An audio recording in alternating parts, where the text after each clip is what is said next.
Hey guys, it's Tamra coming back at you with another video. Today we're going to continue our conversation about suicide, and I want to talk a little bit about crisis intervention because there are three things that I think we need to be aware of when we're dealing with a crisis. And my understanding, having worked in the field for 10 years in a lot of crisis environments, my understanding is that you need to prepare for the crisis beforehand. You definitely do not want to wait until the last minute to try to figure out what to do. I know a lot of people are spontaneous when it comes to a crisis. They feel like there's nothing to prepare for. You know, I can figure this out when the moment comes. But I encourage you to try to be on top of it, and especially if you have a family member, a friend, or a loved one who has a mental illness or a mental health condition, or who is suicidal, or someone who's even violent, very angry. I think it's appropriate and important to know what to do ahead of time. So let's go ahead and jump in. I think by the end of this video, you're going to get a roundabout understanding. And I say roundabout because I'm not going to talk specifically about crisis intervention. I'm just going to give you some of the tools that I think would be most helpful to you. And I think by the end of this video, you're going to be able to keep these three things in your mind and have them in your mental backpack until you need them. Hopefully you'll never need them, but in case, you'll have them. So let's go ahead and get started. Let's start with behavioral preparation. So there are three kinds of preparation that I think all individuals who may encounter a crisis should know about. Okay, and so the first is behavioral preparation. What I mean by that is having a plan ahead of time of where you will go, who you will contact, right? What you will do. It's behavioral, right? It's everything that you need to figure out what to say, how to say it, where to go, who to contact.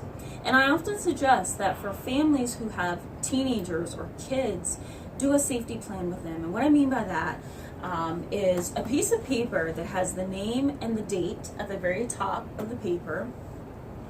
And below that name and the date, I want you to add home, school, and community. On that piece of paper, come up with 3 ways that your loved one can cope while at home, while in the community, and while at school. And this is primarily helpful for teens and children. So that's what I'm suggesting this safety plan is for children and teenagers. So it might be helpful just to keep that safety plan, fold it up, and put it in your child's backpack, or snap a picture of it and leave it on your cell phone. But I think it's good to have a safety plan, especially if a crisis is likely to occur. So behavioral preparation, things that you can do, say, or ways you can act in the midst of crisis. The next is psychological preparation, and I think that's just kind of like getting yourself in the mindset of being in crisis mode, right? Not sleeping at the wheel, but being ready at all times. You don't want to be anxious, you don't want to be stressed, you don't want to be hypervigilant, but at all times where you can't rest and enjoy your life.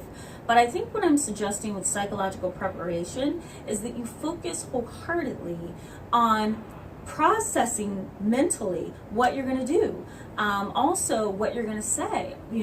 How are you going to calm this person down? Should you even try? Who will you contact and why? What information can you give the police, or give the hospital, or a teacher, or something, or someone, I should say, right? How can you make the crisis less dramatic? All right, so that's psychological preparation. The last one is emotional preparation. And what I mean by that is just being able to get your emotions in line and in check. I know for a lot of my clients, it's hard for them to deal with a crisis because emotionally they're all over the place. They're worried, they're concerned, they don't know what to do. So preparing yourself to be able to emotionally tolerate what is going on doesn't mean that you're going to be able to stay calm and focused 100%, but at least you won't be all out of control and all over the place and not knowing what to do and chaotic, right? So 3 things: behavioral preparation, knowing what to do, what you're going to say, how you're going to say it, who you're going to contact, right? Behavioral. psychological, right? Preparing yourself mentally for what's going to happen, knowing how you're going to attempt to calm the situation, processing who might need to be contacted and why, and emotional, being able to tell yourself that a crisis is likely to happen and here's how I plan to react and respond. Okay, so I suggest that you give those things a try.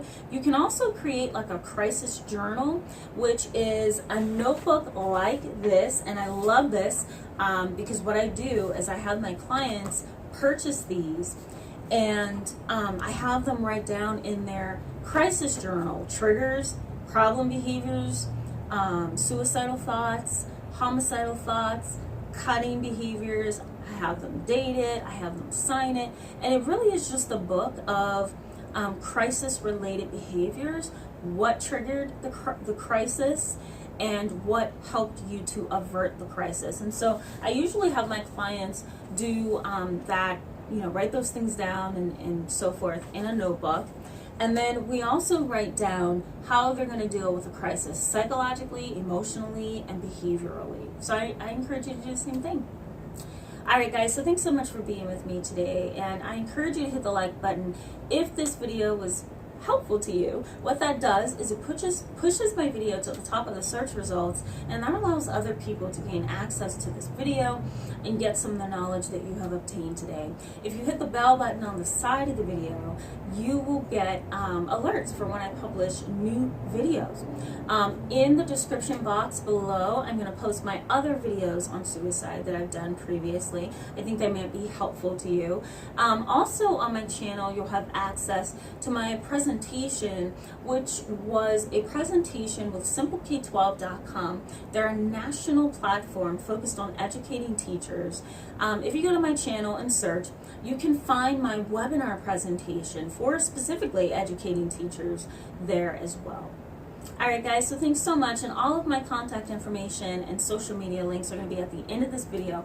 Feel free to contact me if you have questions. I encourage you to post some things down in the description box, including your questions, and I'll be happy to connect with you there. Alright guys, take care, and as well, as I always say, I wish you well. Bye guys.